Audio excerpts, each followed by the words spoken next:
Welcome to the Authentic Confidence Podcast with Ben Fauske. Our mission is to help you find, coach, and communicate confidence in every area of your career. Join us for real conversations about how to build a confident life with world-class leaders, educators, and influencers. All right. Welcome to the Authentic Confidence Podcast. I'm your host, Ben Fauske. And today, actually, Mark Duerwaechter is going to be our host. So welcome, Mark. How are you? I'm doing great, Ben. So if you're watching at home, Mark and I are wearing relatively close to matching sort of polka dotted or golf shirts. So unplanned, but we look good, I think. Phenomenal. Yeah, awesome. So, phenomenal. As promised, Mark and I had sort of chatted. We thought it'd be fun to kick off this podcast to have him.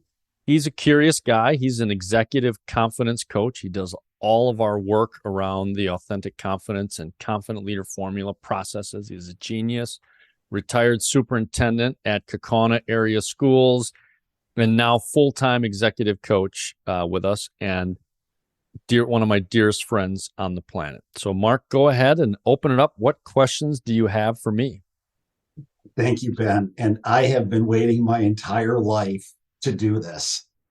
Those of you who have ever been coached by Ben, you know that his questions dig deep and they make you think. And so anyway, it's great to be able to finally be on this side of the microphone, if you will. So Ben, let's just start out with where did the vision, this incredible vision of authentic confidence come from?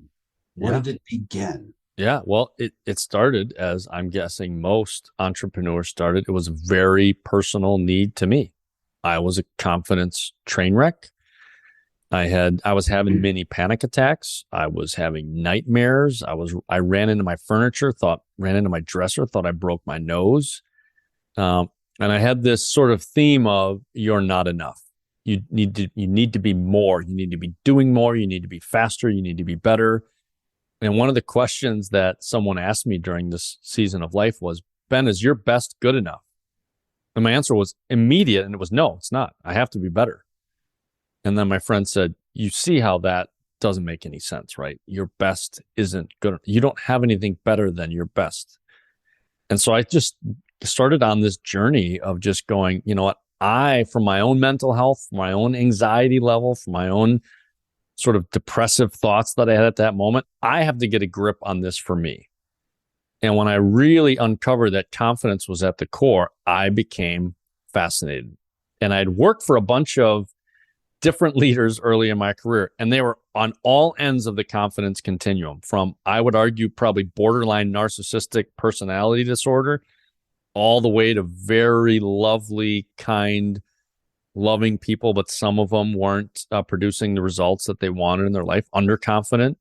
And so I became a student. I became fascinated. I became borderline addicted to how confidence worked. And the reason why is I saw the difference. When I behaved and operated out of a stance of confidence, it shifted every relationship and every result that I had for the positive. Yet I was nervous, like most, of overdoing it and becoming arrogant. And we've all seen that. And I've had seasons in my life of that. I've had times on golf courses when I'm hitting range balls and I would be like, man, if only I could help all of these struggling, these people have no idea what they're doing. Well, so I have overconfident tendencies also. And when I found that sweet spot for me, it was just like a huge, it was a big sigh of relief that I was just comfortable in my own skin. And so I thought, okay, so now how do I teach this it started with my own kids. I have 4 daughters. Yeah. It started with saying, how do these 4 beautiful young women grow up to be empowered, inspired in the work that they do? And so that's actually the confidence profiles, and that all came out of just wanting to help my own family. And then it started to be other relatives, and then it started to be friends, and then it started to be friends who were business owners, and then it kind of took a life of its own. And in the early days, people were like, what are you talking about? I don't have confidence issues. And now more and more people are comfortable with this idea of their inner critic and what does it mean to be a healthy and confident person. And so, yeah, so I've been at it for 15 years. And it's just, it's fascinating when someone can find confidence for the first time and you see it. It's like, it's a jaw dropping experience. Like the sense of pride that I feel when someone behaves differently for the first time, it's like, that's why I do what I do. That's why you do what you do. I mean, it's a fascinating breakthrough when you can be a part of it. Yeah, that's very interesting. And it actually is, I think, the first time I've ever asked you that question, is that where does that come from? And, the reality is that you and I have gotten to know each other pretty well, is that there's nothing about who you are today from my lens is about a train wreck. Nothing about, that one point in time was a train wreck. Now what I see is really this beautiful balance of pride and work and humility and relationships. So those are the ends of the continuum, from train wreck to that. So what would you say to our listeners about the journey and the process from being a train wreck, which I would have loved to have seen what the train wreck looked like, to in small doses.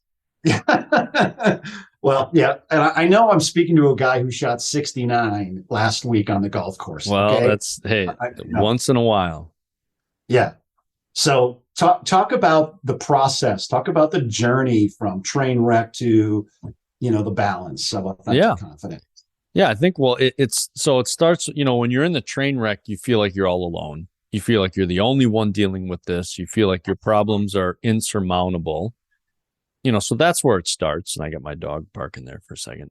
So that's where it starts. And I think, so step number one was saying, okay, I need some hope here. And I think when I was about to quit my 8th job in 8 years, I was losing hope. I was starting to believe they call it work for a reason. Work just sucks. You just endure it. And I think luckily I had a family friend that said, Ben, it doesn't have to be that way. And so I think, in that journey, I just needed some hope. And in the early days, just the idea that things could get better is what I needed to hold on to. And because it didn't happen overnight. It wasn't like immediate, because I was discovering these things for the first time. Like, I didn't have a blueprint that someone else laid out for me. I was sort of really doing some deep work around it. But what I found is once there's a moment in time where you overcome something that was your biggest hurdle earlier. So for example, with me, dealing with really overconfident or know-it-all personalities was hard, borderline impossible for me early in my career. And a lot of the leaders I worked with had some overconfident personalities. So we had this combustible relationship. And I still remember the first time a leader that normally would have triggered me. And I've been doing some of this work. And for the first time, that leader made that comment and I didn't respond. I was like, wow, I have a lot more influence over this situation than I thought I did. I'm not a victim to this person's personality. Yeah. And as soon as I had that experience happen for the first time, and it really worked, like people noticed it. People noticed I responded differently. Like my shoulders were back. I was like, I am not going to allow you to take control over the next, 3 days of my life. I'm not giving you that permission. That first awareness of like, okay, this works now. And then when I started teaching some of those things to others, I'm like, okay, it works. So what I would say to people in the early stages is when you have a really big struggle in your life, believe it or not, that more than likely is going to be an area you're going to coach others in at some point. Yeah. So if you're terrified of public speaking right now, believe it or not, you're going to be an awesome coach to someone. If you can't handle conflict and you run away and it gives you like borderline panic attacks, some point you're likely going to be an awesome coach for somebody. So the areas that actually were my biggest hurdles in life, I've become the most effective coach in those areas. The things that have come easy to me, So we mentioned golf a couple of times. Golf came relatively easy to me. I'm not a great golf coach. Like that's not something I pursue. I'm not an instructor. I don't help people that much with their games because it's natural to me. Michael Jordan was not a great basketball coach. Not that I'm comparing myself to his ability. However, confidence was a huge barrier to me. And so when people are struggling with that, I can empathize with exactly where they're sitting. And so so what I would say is the area that you're trying to run away from and you can't stand and you can't handle right now, that will likely be an area you'll be able to coach and help others with in the future. And I hope that gives you some hope that this actually could be an area, not only will you overcome it, but you'll overcome it to the point that you can coach and develop others. I love that. I love that moment of clarity that you're talking about. And in the authentic confidence model, you cannot get the car out of park unless you understand what self-awareness is all about and being really intentional about that. Yeah, that's fantastic. I love that that moment. Talk a little bit about the early impact that you made. So as you are growing with your own authentic confidence, you also made a life decision to say, listen, I'm gonna just push pause on what I did in the corporate world. And you were very successful in that space, but you're like, nope, I'm gonna go out on my own. You have a beautiful family, a wife and 4 daughters, and the dog that's barking in the background. Yeah. That is a major risk, Ben, and it's something that I admire. I don't know that I would have had the confidence to be able to take that risk. So talk about you getting to that place of like, this is what I want to do. This is the impact I want to make. And I'm going to take this risk. Yeah. Well, it really started, believe it or not, with the assessment that we created. So I was helping people, coaching them. People say, so Ben, tell me what, I understand your confidence, you're into this confidence business. Tell me my, sort of, diagnose my confidence level of confidence. And was a very slippery slope to try to diagnose, hey, you're overconfident, you're underconfident. And so again, to help people understand, that's when we created the confidence profiles. And I worked with Dr. Malkin from Harvard on these. And that's when I knew that we were onto something when we're done with those, because I could just see people's eyes light up, because you're now explaining the confidence struggle they've had their whole life. After answering 11 questions and getting a profile, they're like, there's so many puzzle pieces that make sense to me. And seeing that level of impact, I'm like, I sat down with Christy and she was amazing. I'm like, Christy, this might not work. I don't know. I said, but I am just feeling like drawn to this work. Like this is more than just a career for me. This is like what I feel like I've been put on the planet to help people with. And she's been the most supportive in writing the book, in developing the assessments. Like she has been incredibly supportive through the thick and thin of all of that. And she believed in it also. And, like you said, you don't know if you could have done it. I don't know if I'd be here without her support, because there were moments like you're writing a book about confidence and you're getting rejected by 27 publishers. Oh. It's like, and she'd have to remind me, what's the name of the book again? I'm like, yeah, why do you got to keep saying that? It was hard.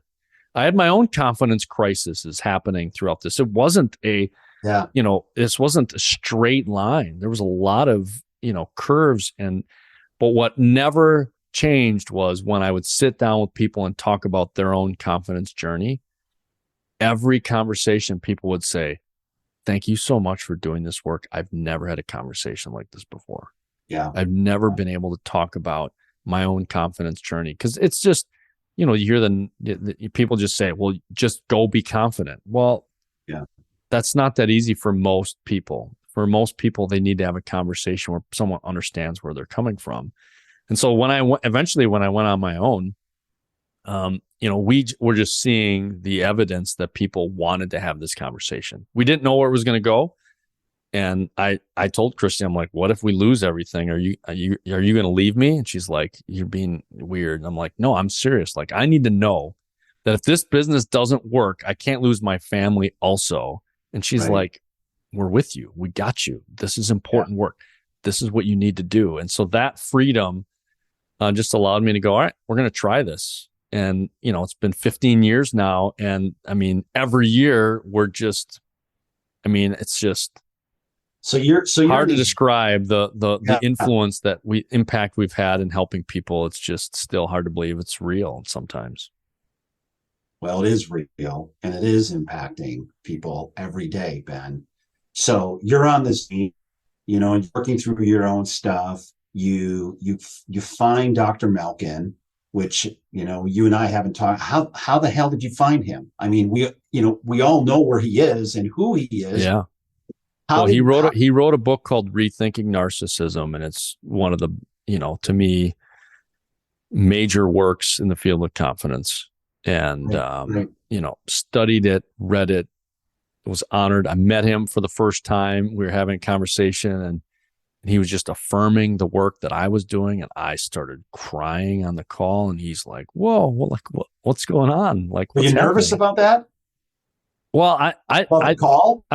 I was just like, he's going to call me a fraud. Like my imposter syndrome was just raging, my own inner critic. Like, can I teach this stuff? Right. And I still had this moment of, he's going to say I'm a joke and a fraud and a wannabe and and so as we were talking about the work, he's like, I really appreciate you doing this work. This work really matters. And I got emotional. He's like, what's going on? I'm like, I was afraid you're going to think I was a fraud. That's what I was planning on, a little bit of you saying. And he's like, oh no, Ben. He's like, you are helping people, and I want to make deposits and help you along that journey. And so that's just one of those moments that you have that becomes a foundation on your own confidence work, the evidence that he's like, no, this is important work. And he and I have been meeting every month ever since. So it's been years now that we meet and talk about the work and how it impacts people and what we can do to help support people's evolution and their own confidence journeys. And,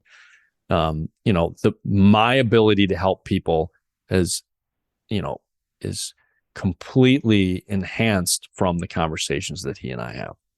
And he's just helped really put a Harvard level curriculum and sort of the academic research behind it and the evidence supported by other great authors in this field.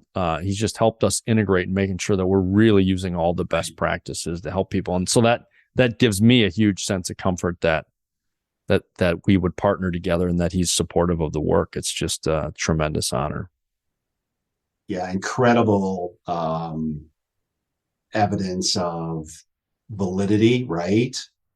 And quality control, because you're building this for so many people. It's pretty cool.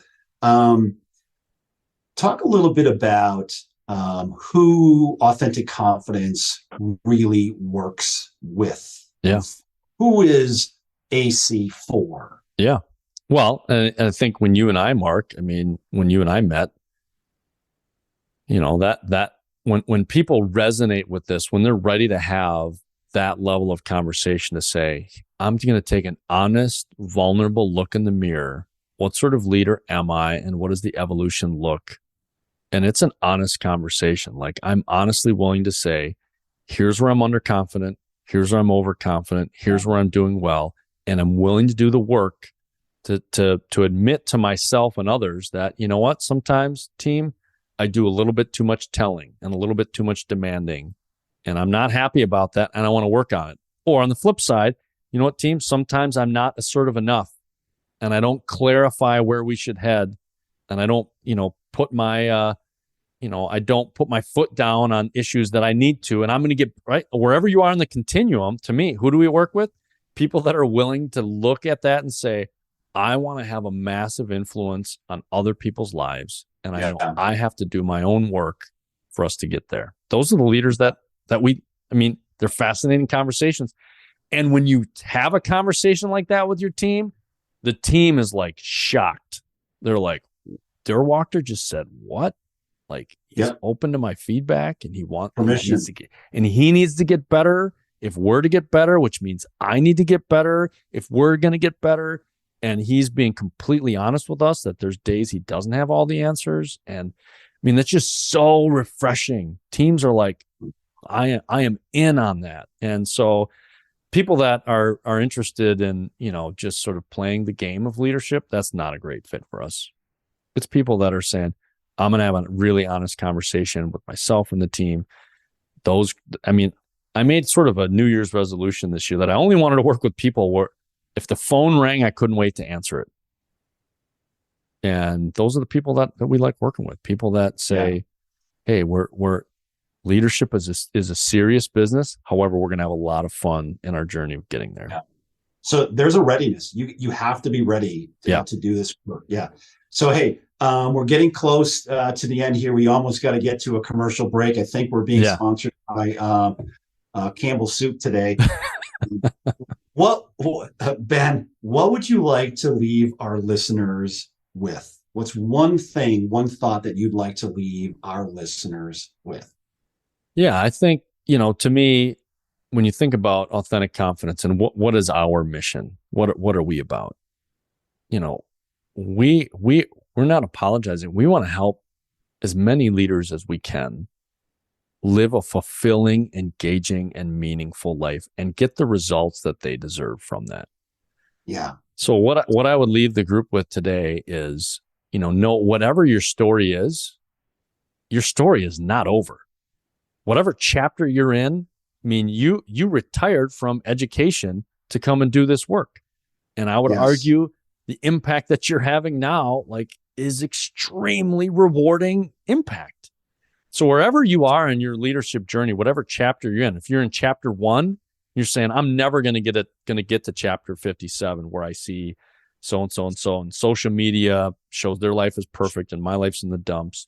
If you're on chapter 1, dude, we can help you picture what chapter 57 looks like and help you get there.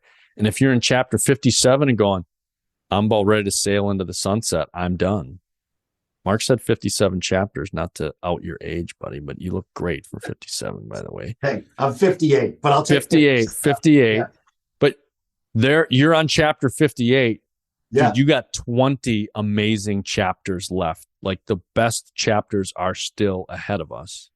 And that's what I would say to anybody listening is, I believe your best chapters are ahead of you. And this might be just the time for you to take a look at how this can help you. And even more importantly, what I find most interesting is when we're helping other people, and that to me is the true way to pay it forward, is when not only are we achieving new levels of confidence, but when our families, our spouses, our neighbors, our communities, the leaders that we're honored to be able to lead, have those transformations. That's the real impact. That's the real, that's the emotional part of the work that we get to do. So thank you so much, Mark, for all the great questions, for facilitating today.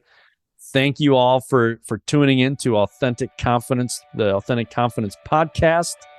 And we've got some special guests coming up. Believe it or not, Mark is going to be on the receiving end in our next podcast. So stay tuned. Can't wait to hear about his story. And he's got some very fun stories that you will not want to miss. So thank you, everybody. Take care. Thank you, Mark, for directing us. And we'll talk to you all soon. Take care. Thank you, Ben.